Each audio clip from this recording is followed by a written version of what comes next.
Alright, so exponents look really scary, but I promise they're not as bad as they look.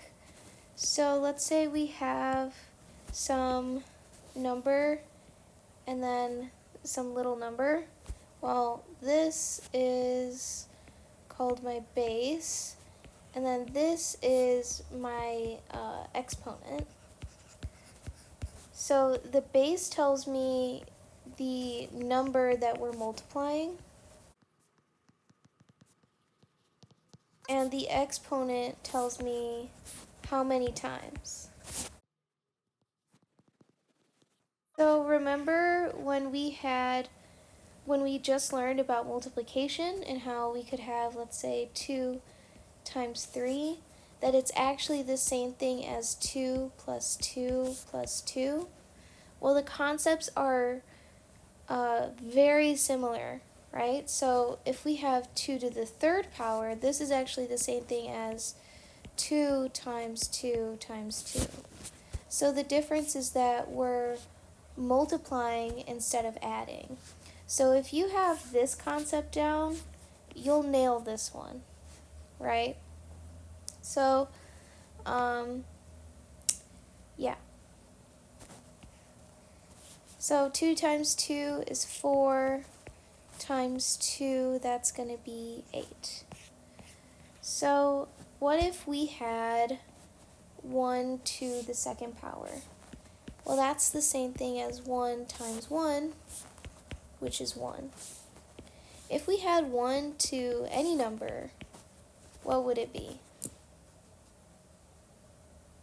It would be like, I don't know, let's 1 times however many times, right? Which is always going to end up with 1. Alright, now what is 3 to the third power? Let's rewrite it first. Don't try to calculate it yet. It's going to be 3 times 3 times 3. So 3 times 3 is 9. 9 times 3 is 27. So you might ask yourself, why do we care about this? Well, I mean, I don't know about you, but this is a lot to write. So it's so much easier if we can just write a number like this. Now, we also use exponents when we're talking about some sciencey things. So let's say, like, I don't know, atoms or something on such a very, very, very small scale. It gets really hard. Like, let's say this is some super, super small object that we can't see with our eye. It gets really hard to describe the size of that thing. So we can use exponents, and often there's like scientific notation. So we have, like, let's say this thing is 6.8 something. And in order to describe this as a very, very, very small number, we may do 10 to the negative 8.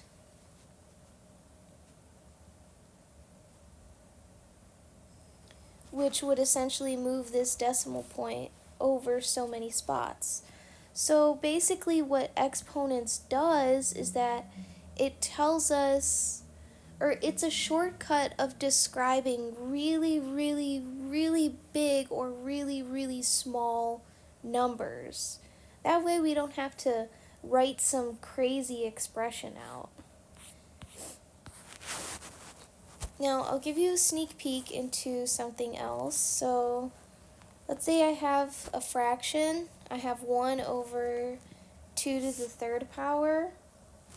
I would solve for this first. So I'm going to keep that 1 there, but I'm going to do 2 times 2 times 2.